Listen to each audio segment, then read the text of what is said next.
بە پێویستم زانی ئەو وێنەی کە دروستم کرد و بڵاوم کردەوە ڕوونکردنەوەیەکی لەسەر بم و بەرچاوڕوونیەک بم بۆی کە ئەم وێنەیە چۆن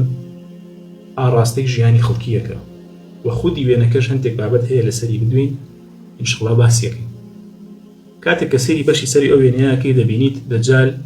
لە بەشی سەری سەرەوەی هەڕەمەکەی و کاتێک کە سەیری ئەم لاولای ئەەکەیت ئەو هێڵانەی کە لە دەستی دەجالەوە هاتوتە خوارێ بۆ مولخ و بۆ بەعل بۆ ئیبلیس نەهاتووە، چونکە ئیبلیس خۆی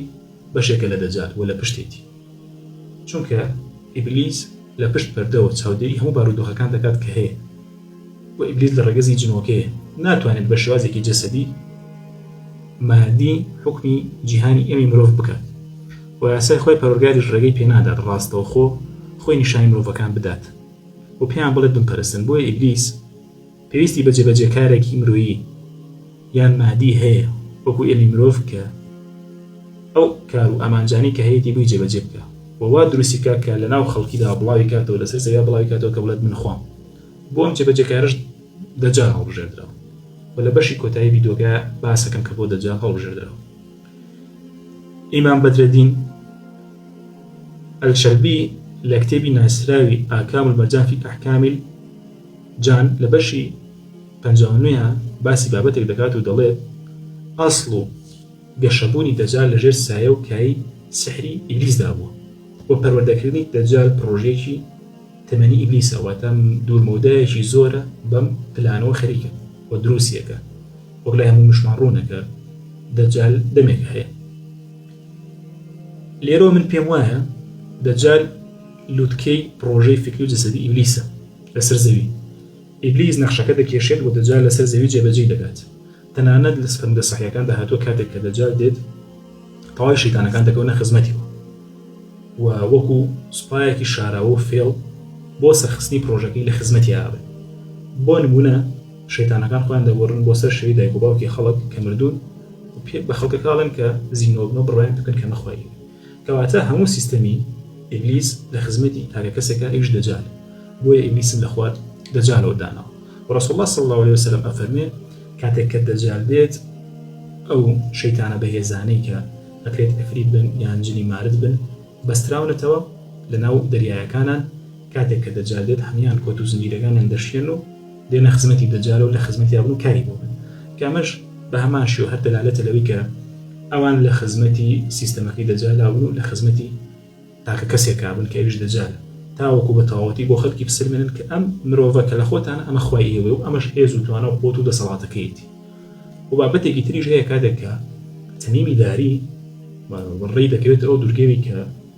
دەجالی تایە دەبینێت کۆمەڵێک بابەت باسەکە کۆمەڵێک قسە دەکات کە هەندێکی ڕوویانداوە و هەندێکیشی لە داهاتووە کە ڕۆدا کە ئەمە غەیباتێک نییە بزانێ، بەڵکو ئەمە سیستەمێکی پلانیە کە دانراوە بۆی ئەم بابەتانە جێبەجێ بکرێت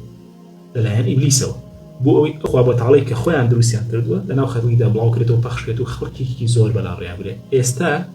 کە سیستەمی دەجالە لەسەر زەویە خودی خۆی نهاتوە خەڵکێکی زۆر دوای کەوتووە. دەجالیش بێ بەشێکی تری زۆر لە خەڵک دوایەکەوێت کە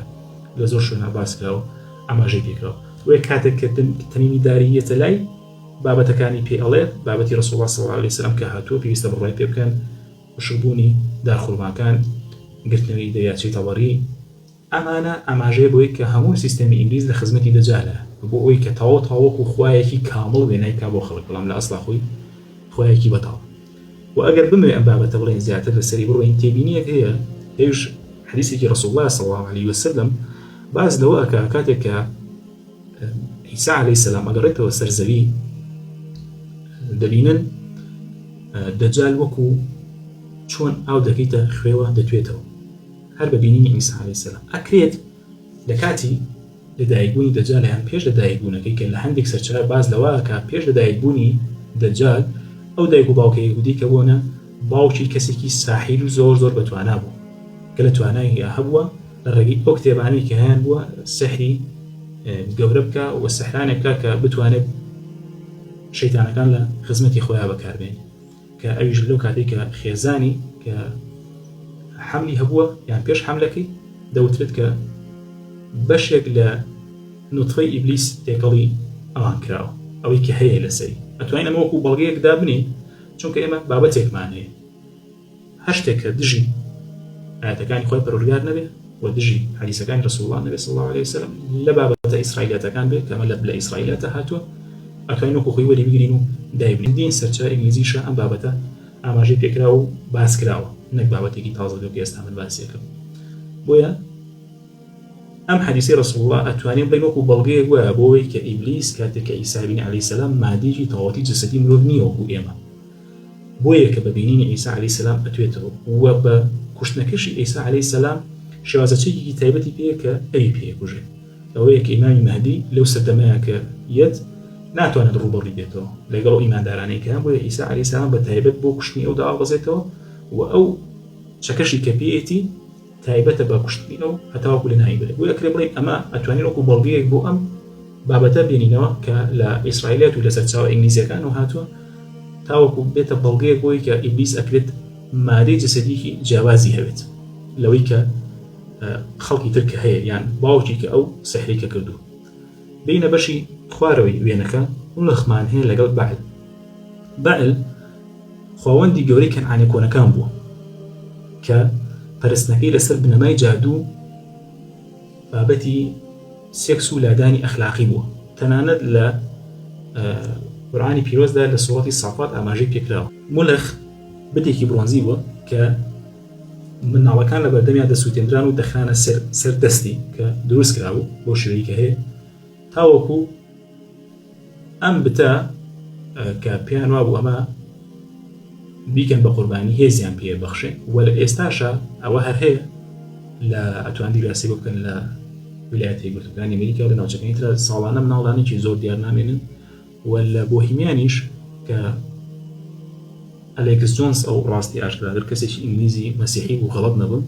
کە لەسەر بابەتانی کۆڵەوە کە بینی لە بەردەم کوندەپەپوویەکە مناڵەکەن بە قوربانی بۆ بەرزڕاگرتنی ئیبلیس و دار و دەستەکەی کە ئیبلیسیش چەندەها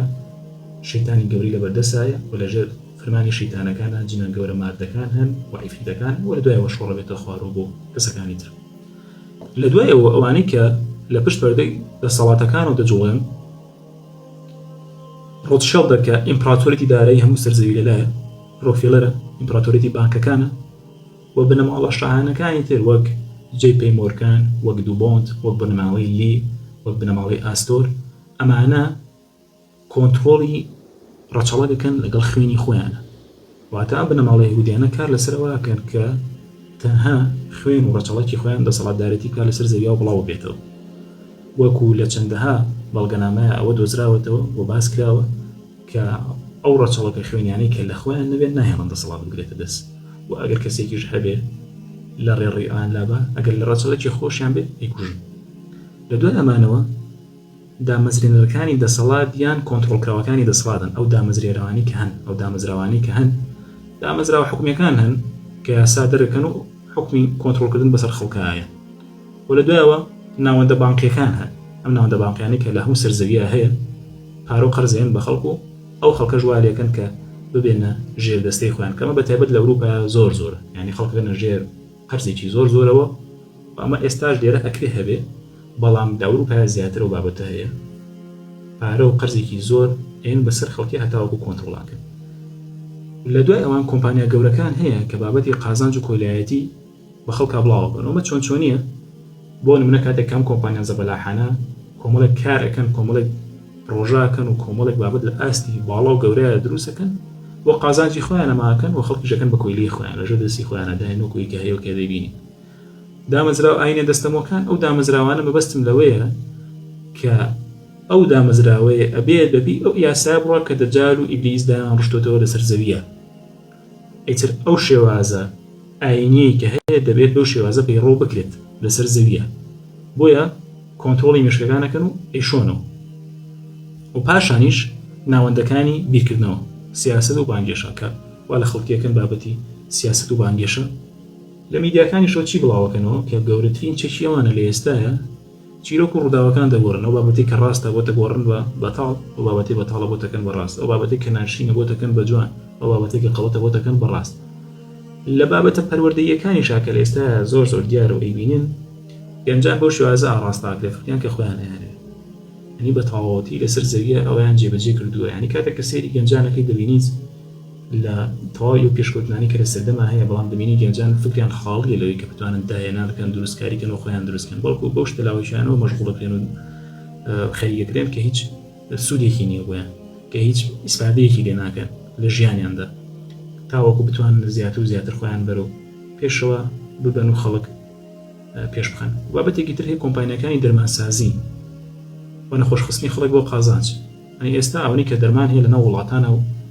بڵاو کرێتەوە بناو خەڵکیە و نەخۆشەکان بوونە بە هەزار ئەوە و هیچ چارەسەرێکی زۆر ناگیرێت. تەنها خەڵکەکە نەخۆشتر و نەخۆشترەکە و دەرمانی زیاتر و زیاتر و زیاتر بۆ چارەسەری نەخۆشیەکانیان بە حساب بەکاری. و پاشانیش پیشەسازی سەربازی جەنگی کە بۆ بازرگانی بەکاریە کە لە ئێستا ئەبینین کە دوو وڵاتی زلیەست کە شەڕەکەن و تەواتی لە ناوچەکانە چیەکەن کەسێک ئاڵتون بەرزەکاتەوە کەسێک ئاڵتون نزمەکاتەوە کەسێک مادە خۆراکیەکان بەرزەکاتەوە بۆ گیرفانی خۆی کەسێک بابەتەکانی تر نزمەکاتەوە بۆ گیرفانی خۆی بۆیە ئەمەش واکە بێتە قاوزانجێکەوە ئەوان کە لە ژیانی خۆیانە بەکاری بێن وەکوی کە دەیبین. تەکنەلۆژیای چاودێری و سنووردانە ئەمی کە هەیە کە ئێستا ئەیبینین و هەمومان و من و ئێوەش لە ژێر چاودێریەکی وردی سوێخڕ و جاسووسیین کە هەموو ئیمێڵ و ئەدرێس و بابەتێکت هەیە لەسەر زەویە تەنها دەچێتەوە بۆ دوو جێگە یەکێکیان لە ئیسرائیل و ئەوی تریشیان لە ئەمریکایە. خۆشگوزارانی و سەرخاڵکردنی خەڵک بە ینی بابەتە هیچەکان یعنی خەڵک سەرخاڵەکەن بە بابەتێکەوە سەرگەرمیکەنەوە کە بابەتێکەوە کە هیچ سوودێکی پێ ناگەێنێت هیچ سوودێکی پێ ناگەێت و تەنها سەرخاڵکردنی خەڵکیە. لە دوای ئەمە کە بەشی خوارەوە کە ئێمەی خەڵکین کە ئەو بابەتە نابینین کە بۆم باس کردین ینی ئەگەر بێت و تۆ باوەڕ بکەی بەوەی کە پێت دەڵێن ئەبێت تۆ قەنەعەت بەوە بکەی ئەگەر قەنەعەتی پێ نەکەوە تۆ کەسێکی لە یاسا دەرچووی ئەوانیت و دابەشبوونێک ئەگەر هەبێت لەناو ئێمەیە تۆ ئەگەر دابەش بیت لەوان نەبیت ئەوە کارەسات و کێشا خوڵقێنێت و خۆپشاندان و بابەتانە دروستە بێت کە هەیە لە وڵاتانە و کاکرێت کە بۆ ئەوەی کە فشاری خەڵک کەمتر ببێتەوە تاوەکو ڕووداوی گەورەتر کە هەیە کە ڕوونەیە و دابەشکردنی خەڵکە بۆ زاڵبوون واتە خەڵک بەش بکە هەتاوەکو بتوانین ئاسانتر کۆنتڕۆڵیانکەی وەک چۆن عوسمانیەکان کە لە سەردەمەکانی پێشووە ئەوان دەسەڵاتێکی گەورەیان هەبوو لە تا ساڵ 1900 بەڵام لە دوایەوە هاتن بەشیان کرد و تاوەکو بتوانن ئەگەر بۆ نەوەڕۆین عێراق شتێکی کرد ئەو بتوانن تاو کۆنتڕۆلی کرد ئەگەر سعودی شتێکی کرد ئەگەر ئەردەن شتێکی کرد ئەگەر سووریا ئێران هاتن ئەم بابەتانیان چی دەکرێمیان بەش کرد تاوەکو بتوانن کۆنتڕۆڵێکی تەواوەتیان بکەن و بتوانن دەستگرن بەسریانە. و بابەتێکی ترمان هەیە ینی ئەبێ ژێڕایاڵ بی وە فەرمانەکانی ڕووک و خۆی جێبەجێ بکەوێت کە هەیە لەسەر زەویە ینی و بابەتانی کە لە سیستەمی گەورەی عالەمی جیهانی و دانراوە بۆ هەموو سەرزەوی دەبێت تۆ بۆ خۆی جێبەجێکە ئەگەر جێبەجێ نەکەوێت تۆ کەسێکی ژێڕایاڵی و نابێت هەرگیز پرسیاریشکەی لەو بابەتانی کە هەیە کە ئەمە بۆچی هەیە ئەم دەرمانە من بۆچی لێ بخۆم ئەم مادەیە بۆ بێ دروست بێت ئەم نەخۆشی کە هەیە بۆ ئاوا دروست بوو ئەم دەرمانە چۆن چارەسەری ئەم نەخۆشیەکە ئەگەر ئەم دەرمانە چارەسەری ئەم نەخۆشیەکە بۆچی چارەسەر نابێت بۆچی بابەتەکان خراپتر و خراپترە بن و باش نابن. ئەمە بەگشتیان بابەتانەیە کە هەیە بۆ ئێمە کە لە بەشی خوارەوەی هەڕامەکەین و ئێمە بەردی بناغەکەی ئەوانی و ئێمە نابێت بەردەبین لە بناغەکەی ئەوان بەکارهێنان و کڕین هەرگیز بەس نییە بۆ دڵخۆشیکردن. مەبەستەکەم لەوەیە کە تۆ شتێک ئەکڕی بەکارهێنی ینی پێ دوایە دڵخۆشتەکە بەتر بابەتەکانی ژیانتە وەی کە پێویستی لە ژیانتە هەستەکەی کە دڵخۆشتەکە وانە سەرەکی لە کۆتاییە ینی بێتە هۆی لە هەندێک حاڵەتا بێتە هۆی تووشی کێشاگە بێت و بابەتەکان بە ڕێک و پێکی جێبەجێ نەکەی لە واقعی ژیانیشمانە هەیە بەو بابەتانی کە ئێمە بەکارهێنین و ئەیانکردن دەکات دەبنە هۆی تووشی دروستبوون و بەڵاو فیتنە بووە بۆی ڕەسوڵ صلی الله علیه و سلم کاتێک کەشتێکی پێدرایان خۆی کەشتێکی ئەکڕی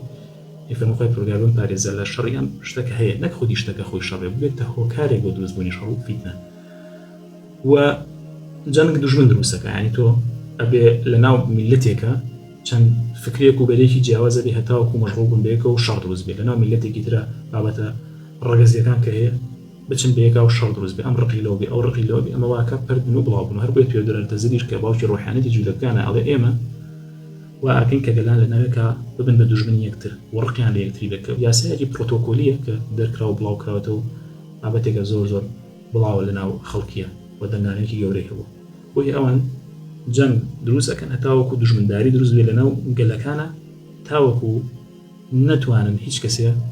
سەرێکی ئازادی هەڵبڕێ کە بڵێ بۆ ئەمە هەیە و بڵێ بۆ چێری ئەو بابەتە ئاوا بێت وی نابێ ئەوە هەبێ ئێمەش ئەو جەماوارین کە کۆیلە کراوی يعني بەشی خوارەوە کە حەڕەمەکە ئێمە ئەو جەماوەری لە بەشی خوارەوە بابەتێکم داناوە مناڵەکان بە نەزانی لەدایک بن مناڵەکانمان بە نەزانی لەدایک بن بەس نییە کرد لە سکی دایکیان نەزانن هەنی تۆ کابینی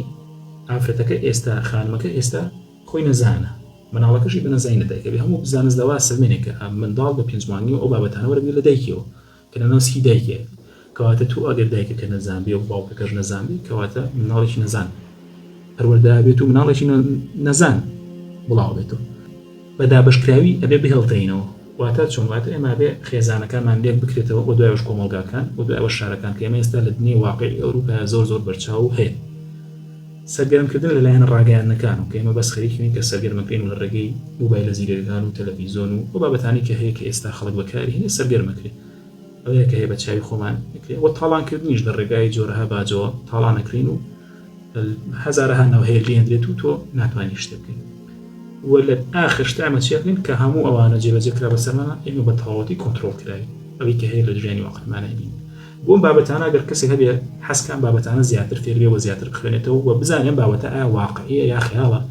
ئەتوانێت کتێبی پلانگیری جیهانی بخوێنێتەوە و کتێبی جنۆکۆ مرۆڤ بخوێنێتەوە کە لە نووسین لێکۆڵینەوەی بەندەیە و کتێبەکانی دەیڤید ئایک بخوێنێتەوە و کتێبی ویلیام گایکار چەند کتێبێکی هەیە و کتێبانە بخوێنێتەوە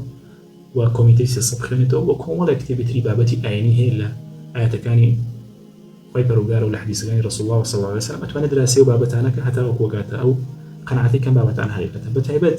لەو بابەتانەی کە فیتنەیە ڕەسوڵ الله صلی الله علیه وسلم ئاماژەی پێکردووی باسکردینە لە بابەتە فیتنەیەکانە